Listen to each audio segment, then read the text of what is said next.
Well, it's been a while since we've taken a look at the Terrorbyte in GTA 5 Online, so time for a comprehensive breakdown. My name's Dan, and I'm an old grumpy gamer. We've got a lot to cover here. The Terrorbyte is a complex piece of kit with lots of functionality and lots of options. So we'll be doing a quick overview, the budget and buying options, the paywall and the return on investments or ROI, unlocking missions, customization, and some of the things that you can do with the Terrorbyte. That's how to call it in, use it for transport, the workshop and the weapons workshop, anti-griefer measures, the scanner, and the missions. So first things first, the Terrorbyte is a command trailer based on the Mercedes Zetros Expedition. It's powered by what looks like a Phantom, so it pulls hard and is pretty damn resilient. So why on earth would you want to purchase a Terrorbyte? Well, there's a few key reasons.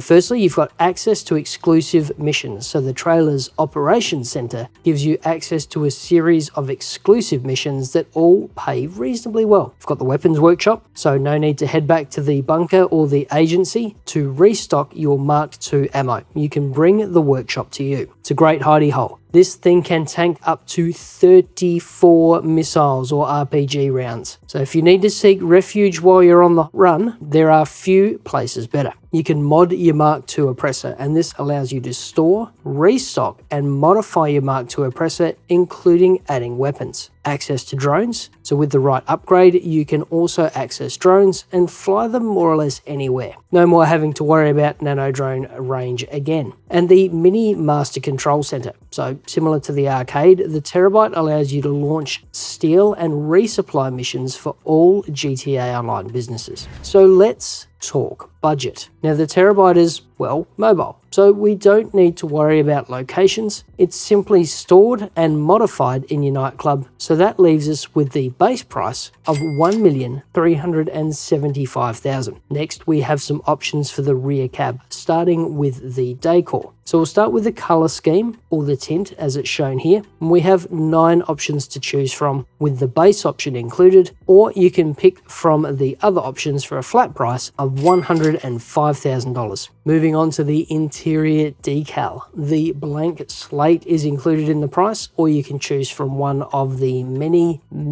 other options for up to around $127,500. Next up, let's take a look at the weapons and functional upgrades. Starting with the turret station. This little add-on will set you back $297,000 and is an absolute monster. It lets you lock on to up to 5 targets at a time. Really handy when the cops or SWAT is on you, or you're dealing with a rival team. The drone station is next at $815,000, which allows you to launch a drone from the back of the unit. It's only got limited range, but because your base can be moved, you can position yourself in a plum spot, all the while knowing you're more or less safe as houses. The drones come equipped with a stun gun and an explosive self-destruct. The weapons workshop is next. If you have a bunker, you'll be able to upgrade some of your weapons to Mk II, and you'll also be able to restock ammo. This is one of the few times I'd recommend this, which it will set you back $245,000. Finally, the specialist workshop at $495,000. This is the only way you can mod, upgrade, or otherwise weaponize your Mk II Oppressor. So if you own or intend buying an Oppressor, this one is an absolute must. Now, because this is a vehicle, you also have the regular aftermarket options too. Armor, EMS upgrades, brakes, suspensions, and whatnot. They're all at the standard vehicle prices. So you can get away with a straight $1,375,000 for the Terrorbyte itself in a pinch. But honestly, that's not going to do much of anything except give you access to missions. So really, the minimum layout you're after is the Terrorbyte itself, the turret station, and the specialized workshop, which comes in just shy of $2,170,000. However, and it is a big however, this thing comes with a pretty wild paywall in front of it. See, you can't just buy a Terrorbyte. You need to unlock the Terrorbyte. And to do that, you need to own an operational nightclub. So with that in mind, you're looking at a minimum additional spend of $1,280,000 before you can unlock the Terrorbyte. But even then, as we discussed in the nightclub guide, $3,875,000 is a better price guide for this one. But that also includes a few upgrades for the nightclub. So if you don't already own a nightclub, your actual out-of-pocket is more like $5,900,000 or about 48 hours. Yeah, not bad, Rockstar. Not bad. Speaking of unlocks, the missions for the Terrorbyte are paired to specific business types in a similar fashion to the nightclub warehouse. So you can launch client jobs straight out of the box. These typically pay $30,000 a throw and are super quick with an oppressor or a sparrow, but take a minute if you don't have something airborne and weaponized. Each of these missions has 2 distinct cooldowns too. You have a 4-minute timer before you can start a different mission, or a 30-minute timer before you can repeat the same mission again. Oh, and some of the client jobs are locked behind having a specific number of people in your organizations too. The other 5 mission types, air freight cargo, special cargo, vehicle cargo, gun running supplies, and bike supplies, all relate to specific businesses you have elsewhere in the game. The setup allows you to essentially do supply runs for each, turning the Terrorbyte into a mini master control station, similar to the one you might find in the arcade. So to confirm, you would need to own a hangar to unlock the air freight cargo mission, a CEO's office and at least the special cargo warehouse to unlock the special cargo panel, a CEO's office and a special vehicle warehouse to unlock the vehicle cargo options, a bunker to unlock the gun running options, and finally a biker business along with an MC clubhouse to unlock the bike supply options. Right, with the unlocks and expenses out of the way, what can you actually do with your Terrorbyte? Well, there's a couple of things. You can customize the Terrorbyte itself, similar to the Mule or any other truck. Just head to your nightclub, then to the Terrorbyte garage and enter the front cab of the truck. Once you're in, check the top left of your screen for the prompt to modify your vehicle and you're good to go. You can call in the Terrorbyte using your interaction menu. That's M on your keyboard, double squares on your Xbox or swipe on your PlayStation. Once you're there,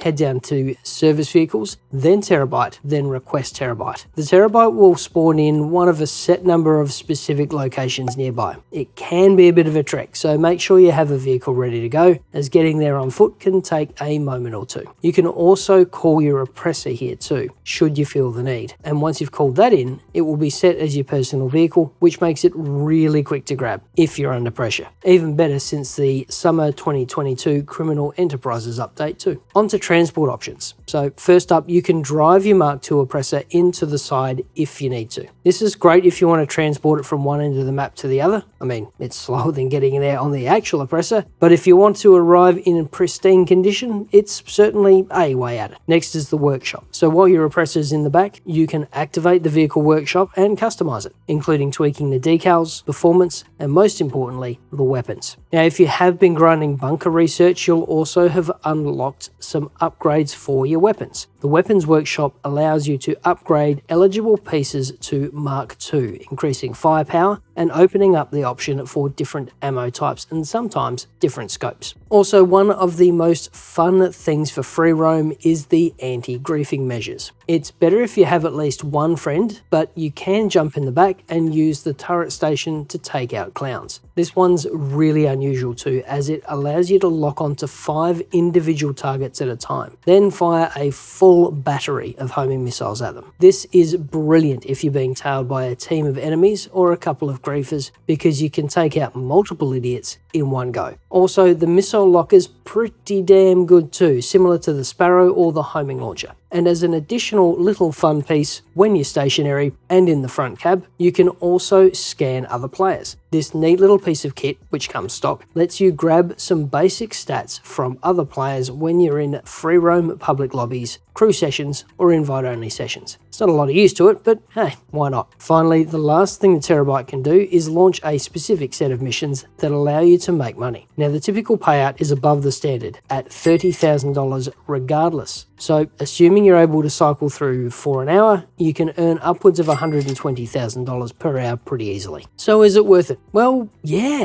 it's pretty good if you already own a nightclub and an MC club or a CEO's office. It's a good tanky boy, has some great kit, and for grinding, being able to upgrade your Mk II Oppressor is super handy. So if you've already purchased a nightclub and don't desperately need an oppressor, I wouldn't worry about it though. There's nothing it can do that can't be replicated in other properties or vehicles. And that's it. Thanks for watching. Stay safe, wash your hands, and we'll see you in the next video.